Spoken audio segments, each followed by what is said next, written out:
Agora vamos para o artigo, senhores.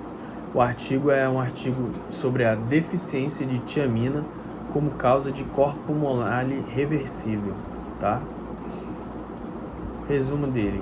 A deficiência de tiamina pode apresentar 4 formas clássicas de apresentação clínica: polineuropatia periférica, anorexia e fraqueza muscular, beriberi seco. Insuficiência cardíaca de alto débito com sinais congestivos, beriberi úmido. Beriberi associado ao choque, Schoenberry e encefalopatia de Wernicke. Neste relato, descrevemos quadro sugestivo de hipertensão pulmonar grave e corpo monale, com estase jugular, hepatite congestiva e edema generalizado, que apresentou reversão completa após a administração de tiamina. Tá? Aí, deficiência de tiamina, palavras-chave, né? Deficiência de tiamina, doença cardiopulmonar, beriberi, hipertensão pulmonar.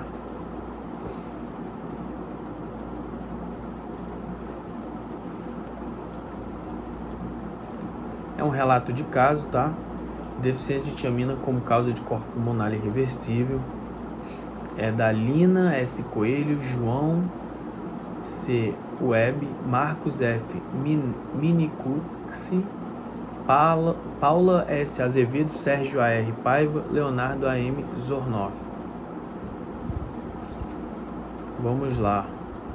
Paciente masculino, 42 anos, lavrador, chegou ao setor de emergência de nosso serviço com queixa de dor epigástrica em queimação, vômitos e fezes liquefeitas.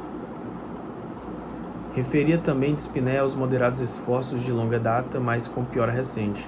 Acompanhando o quadro, referia edema de membros inferiores a 15 anos, com piora importante nos últimos dias, tornando-se generalizado inclusive com edema em face.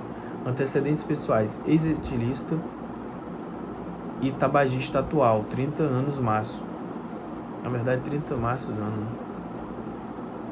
Febre reumática aos 18 anos, evoluindo com dupla lesão mitral leve e estenose aórtica leve. Adicionalmente, apresentou quadro de insuficiência cardíaca de alto débito por beriberi em 1999. Com melhora após tiamina, faz uso de diuréticos de alça há 15 anos, para tratamento do edema. Ao exame físico apresentava pressão arterial 9/6, 90/60 mm de mercúrio, frequência respiratória de 24 RPM, ritmo cardíaco regular com frequência de 96 BPM. Apresentava-se ictérico com edema compressivo de membros inferiores e estase jugular 3 cruzes em 4. O exame cardíaco evidenciava ictus visível e palpável no quinto espaço intercostal esquerdo, medindo 2 polpas digitais, com impulsão de mesocárdio. As bulhas eram rítmicas, com sopro sistólico nos focos aórtico e mitral, 3 cruzes em 6. A ausculta pulmonar evidenciou a presença de crepitações finas no terço inferior do tórax, bilateralmente. O fígado era palpável a 4 centímetros do rebordo costal direito, indolor. Aí os exames bioquímicos de entrada mostraram creatinina 2,6, ureia 71, sódio 136 mmol por litro, fosfatase alcalina 117, ALT 1485, AST 2550, bilirrubina conjugada 0,1, bilirrubina não conjugada 2, bilirrubina total 2,1. O hemograma não apresentava alterações. O eletrocardiograma evidenciava ritmo sinusal com 100 BPM, onda P apiculada e onda T invertida de V1 a V3. A gasometria arterial em ar ambiente evidenciou pH de 7,29, PO2 69,5, PCO2 24,8, BIC 11,7, saturação 90,3%. O exame radiológico de tórax mostrou aumento da silhueta cardíaca com infiltrado retículo intersticial em bases. A ultrassonografia abdominal mostrou congestão hepática com dilatação da veia cava inferior e das veias suprahepáticas. Sorologias para hepatite B e C negativas. O ecocardiograma mostrou dupla lesão mitral leve com gradiente AE e VE médio de 10. e estenose aórtica leve. Adicionalmente, o exame evidenciou aumento importante das câmaras direitas, com insuficiência tricúspide moderada, retificação do septo interventricular por sobrecarga do ventrículo direito. A função sistólica do ventrículo esquerdo encontrava-se preservada. A pressão sistólica arterial pulmonar foi estimada em 7,7 mm de mercúrio. Pelos dados expostos, foram feitos os diagnósticos de corpo pulmonar descompensado, hepatite congestiva e insuficiência renal pré-renal. O paciente foi internado para investigação diagnóstica e compensação do quadro congestivo, sendo prescrito furosemida endovenoso. Após 3 dias da internação, o paciente apresentou choque cardiogênico com queda do nível de consciência e pressão arterial 80 por 40 mm de mercúrio, necessitando de dopamina. Considerando a não identificação do agente etiológico para o choque e o antecedente de beriberi do paciente, optou-se pela administração de tiamina 300 mg ao dia. Após o tratamento, o paciente voltou aos valores normais de pressão, sendo retirada a medicação vasoativa após 2 dias de tratamento, com manutenção do diurético e da tiamina. O paciente passou a apresentar melhora progressiva do quadro congestivo e normalização das enzimas hepáticas, ALT 102 a AST 46, das bilirrubinas, bilirrubina conjugada 0,1, bilirrubina não conjugada 0,8, e da função renal, creatinina 0,8, ureia 20. Após a melhora hemodinâmica para a investigação da hipertensão pulmonar, o paciente realizou espirometria com broncodilatador que mostrou relação VFUM-CVF de 0,78 e VFUM de 68%. Sugestivo de restrição, sem resposta ao broncodilatador. Tomografia de tórax mostrou sinais sugestivos de hipertensão pulmonar e corpo pulmonar, com pequenas áreas de enfisema. A pesquisa para HIV e esquistossomose foi negativa. A arteriografia pulmonar foi negativa para tromboembolismo. No entanto, de forma surpreendente, o exame evidenciou pressão média da artéria pulmonar no limite superior da normalidade, 25. Considerando esse resultado, foi solicitado um novo ecocardiograma realizado 2 semanas após o início da terapia com tiamina. O exame realizado pelo mesmo examinador do primeiro ecocardiograma confirmou a presença de dupla lesão mitral leve, mas não evidenciou hipertensão pulmonar ou dilatação das câmaras cardíacas. Após 20 dias de internação, o paciente recebeu alta com reversão completa do quadro congestivo. Discussão. A tiamina, vitamina B1, é uma vitamina solúvel essencial no metabolismo dos carboidratos. As principais fontes de tiamina são cereais, grãos, carnes, especialmente de porco, vegetais e laticínios. As principais causas de beriberi são a baixa ingestão de tiamina, etilismo, uso de diuréticos de alça por aumentar a excreção renal da tiamina, diálise e uso de nutrição parenteral.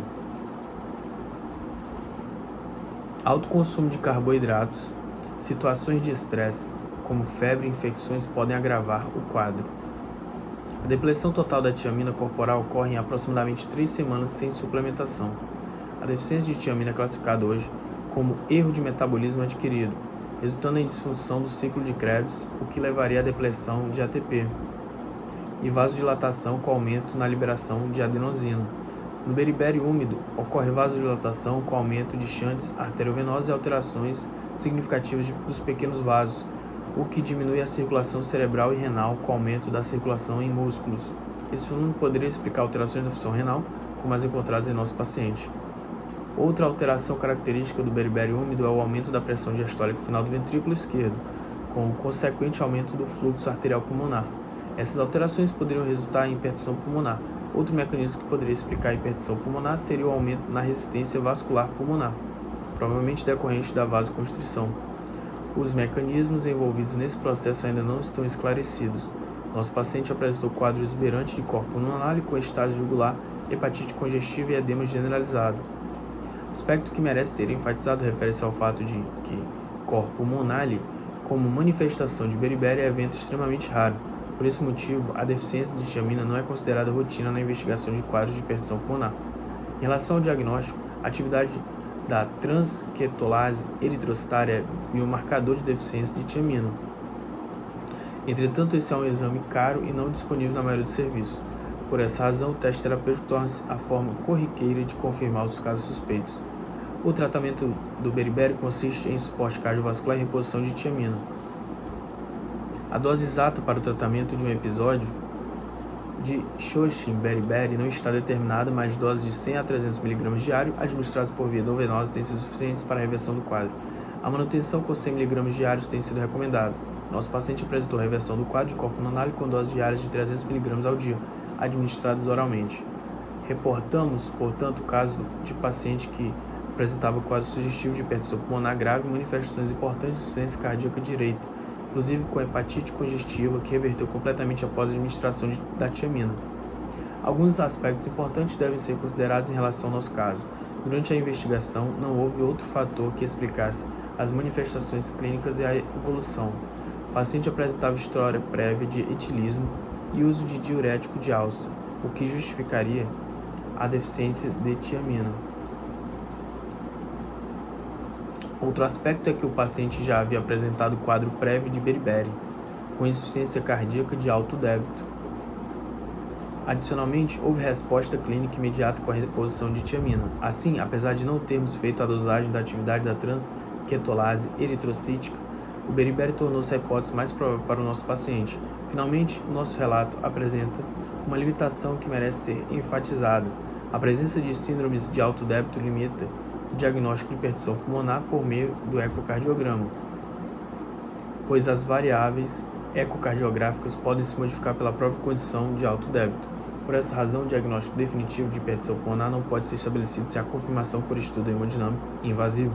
Em conclusão, acreditamos que esse caso é de grande importância, pois a deficiência de tiamina pode ser considerada causa reversível de hipertensão pulmonar. Assim, beriberi deve ser incluído como diagnóstico diferencial em pacientes com corpo pulmonar e insuficiência cardíaca direita. Potencial conflito de interesse, declara não haver conflito de interesse pertinentes. Fontes de financiamento. Para esse estudo não teve fontes de financiamento externas. Vinculação acadêmica. Não há vinculação deste estudo a programas de pós-graduação. Artigo enviado dia 5 de dezembro de 2007, revisado e recebido 15 de janeiro de 2008. Aceito em 17 de janeiro de 2008.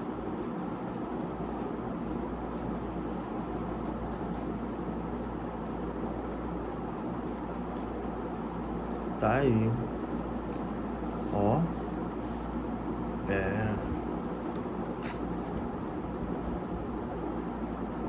Rubião, lá em Botucatu, São Paulo, né?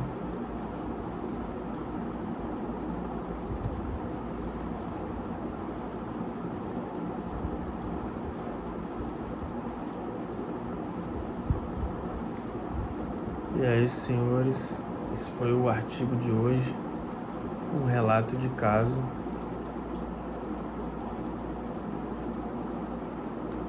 Tá?